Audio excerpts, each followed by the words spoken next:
प्राणी साफ ही ना आवे।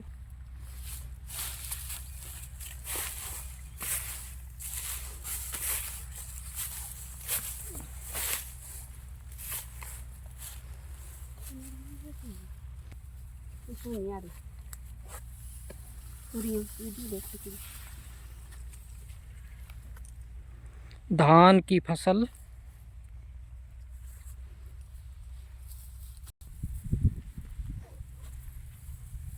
नमस्कार। तो आज हम आए हैं खेत में और आप देख रहे हो धान की फसल है।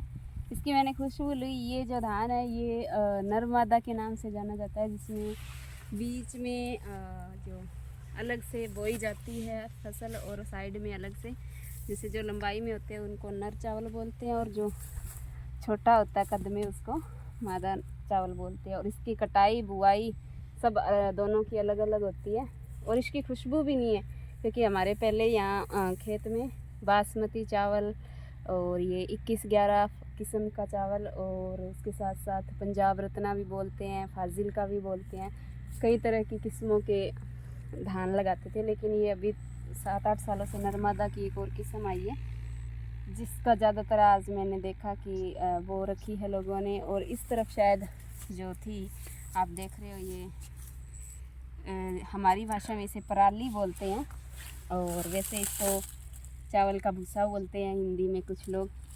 तो ये जो नॉर्मल धान होता है नर्मदा के अलावा, इसको अपन एक साथ वो जो कंबाइन मशीन होती है उससे काट दिया जाता है एक साथ, लेकिन इसको हाथों से अलग काटना पड़ता है, अलग ही निकालना पड़ता है और अलग ही बेचा जाता है। तो ये अलग है, इसको हाथों द्वारा मज़दूर काटेंगे और अलग से निकालेंगे इसको। और ये जो है इधर लगभग कई खेतों में जो नॉर्मल चावल थे अलग किस्म के, जैसे फाजिल का थे, 2111 थे, पंजाब रत्ना थे और बासमती राइस जो होता है, उनकी तो फसल एक साथ काट दी जाती है कंबाइन द्वारा। क्योंकि पहले तो हाथों से काटते थे सभी लोग घरों में अपने अपने, लेकिन अब मशीनें आ गई, उपकरणों द्वारा काट लेते हैं। लगभग आधे एक घंटे में तो 1 बीघा जो होता है वो पूरा काट दिया जाता है और पीछे उसकी ये पराली बच जाती है। यहाँ पे कंबाइन नहीं है, नहीं तो मैं आपको दिखाती।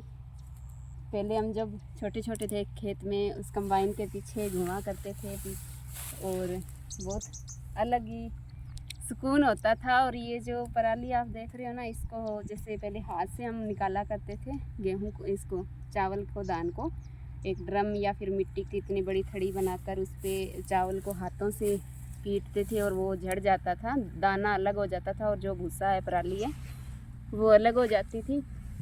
और वो पराली जो है इकट्ठी कर लेते थे। उससे क्या, जब गेहूं काटते थे आगे आने वाले टाइम में अगली फसल के लिए, उसके लिए जैसे रस्सी बनाते थे इसी पराली की। जो आप ये भूसा देख रहे हो, इस भूसे को एक, जैसे हमारी भाषा में उसको क्या बोलते हैं याद नहीं आ रहा, उसको पापा ऐसे बंट देकर, तो उससे हम एक, जिसे सुब्बड़ बोलते थे हम रस्सी को, तो पराली से एक रस्सी बनाई जाती थी, उसे सुब्बड़ बोला करते थे। इसी पराली का यूज़ करते थे। उसके साथ साथ पशुओं के लिए छप्पर बनाना और जैसे चारे के लिए भी जो हरी पराली थी उसको भी यूज़ करते थे। लेकिन अब थोड़ा समय चेंज हो गया, छप्पर जो है वो ईंटों के बन गए, छतें जो हैं ये जो लोहे की टाइन आती है, टेल आती है, उससे बनने लग गए। तो ये ज़्यादातर अभी ईंट भट्टों में या जो इधर टिब्बा क्षेत्र ज़्यादा है इस तरफ पशुओं के लिए पराली जो है ले जाते हैं, या कुछ लोग जो है जला भी देते हैं। जैसे कि आजकल इस समय कहते हैं ना कि किसान खेतों में पराली ना जलाए, वैसे कुछ जला भी देते हैं। क्योंकि जब आप देखते हो ना क्यों जलाया जाता है, जब मशीनों से काटते हैं ना तो ये इनके इतने इतने हिस्से, इसको जूम करके, ये मशीनों से काटा गया धान है तो ये जो हिस्सा है ना ये रह जाता है। और जो फिर ये वैसे जो हल वगैरह तोई वगैरह लगाते हैं तो उससे कटता नहीं है, पैरों में चुभता है, इसलिए इसको जलाया जाता है।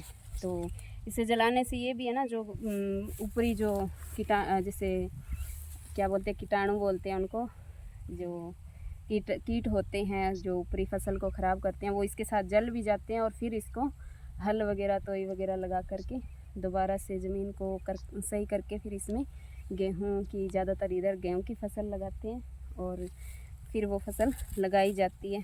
और जो पराली थी पहले हम तो बहुत उसका यूज़ कर लेते थे, लेकिन अब थोड़ा चीज़ें जो हैं सुविधाएं ज़्यादा हो गई और उसकी वजह से इसको नहीं करते। और ये नई किस्म है, लेकिन इस किस्म की एक खासियत पूछो या कमी मानो आप लोग कि इस धान की मुझे खुशबू नहीं आ रही। और धान होता ना, जैसे हम जैसे गांव में ही घुसते थे, एंट्री करते थे, उधर से आते हैं जब मेरे ससुराल की तरफ से, तो खुशबू आती थी इतनी गज़ब की कि मैं कहती थी अब मेरे मायके की बाउंड्री जो है शुरू हो गई। तो बहुत अच्छा लगता था। लेकिन अब जो इस धान की जो नर्मदा धान है, ये इसकी कोई खुशबू नहीं है, लेकिन लोग जो नई किस्में आती हैं उसको लगाना अच्छा मानते हैं और शायद इसकी पैदावार ज़्यादा होती है इसलिए इसको ज़्यादातर लगाया जाता है। इस बार काफ़ी लोगों ने लगाया। और ये हमारे खेत है, कहीं पे अभी ये पहाड़ वगैरह बिजाई वगैरह चल रही है, कई लोगों ने कर दी और कई जगह काटे गए हैं, तो चल रही है। और ये पास में आपको दूर जहाँ पे ये मिट्टी की जो थड़ी दिख रही है, वो थड़ी नहीं है, वो घग्गर नदी है, जिसे हम घग्गर नदी है। ये जो आपको दिखाई दे रहा है बाढ़ सी करी हुई है, जो ये घग्गर नदी की बहाव क्षेत्र है। इसके उस साइड घग्गर नदी है, यानी कि हमारे आसपास के क्षेत्र में जिसे नाली बोलते हैं। तो ये यहीं से निकलती है और यहीं पर हमारे पापा और के खेत है। तो आज मैं समय मिला आप सबके साथ खेतों में आई और बचपन की कुछ ताज़ा जो यादें थी वो करी, क्योंकि इस पराली से बहुत कुछ जुड़ा हुआ है। जब हम छोटे थे तो यहीं हमारी ढाणी हुआ करती थी, ये सामने। अब जो ये छोटा सा कमरा देख रहे हो, अब तो केवल यही बचा है। इसमें वो लाइट का जो ट्यूबवेल वगैरह स्टार्ट करने का पंप लगा हुआ है वो है।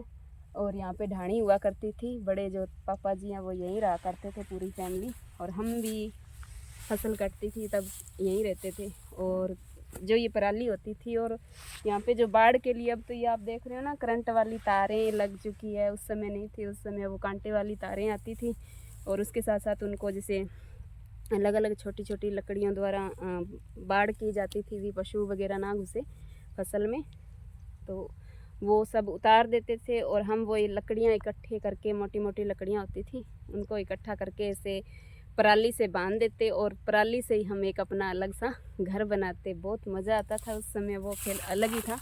और शायद आज का बचपन जो है इस खेल को जाने, बात कर रही हूँ लेकिन समझता नहीं। जिसने ये खेला है वो ज़रूर जानता होगा कि पराली का घर बना के उसके अंदर गलेटियाँ खाना, छुपन छुपाई खेलना बहुत मज़ेदार था।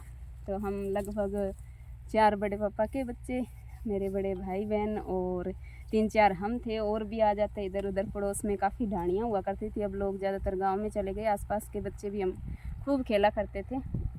और अब तो बच्चों का यही है, स्कूल जाओ, स्कूल से आओ तो ट्यूशन जाओ, खेलने का बहुत कम टाइम मिलता है। हालांकि वो खेलते हैं, लेकिन वो गेम खेलते हैं जो उनको हम आगे मतलब जीवन में उनको कुछ आमदनी दे सके, इस तरह के। लेकिन हमारा जो खेल था ना, वो वास्तव में एक खेल था। और किस किस ने ये गेम खेला हुआ है ज़रूर आप कमेंट के माध्यम से ज़रूर बताना कि पराली का घर बनाया आपने, उसमें आप खेलते थे।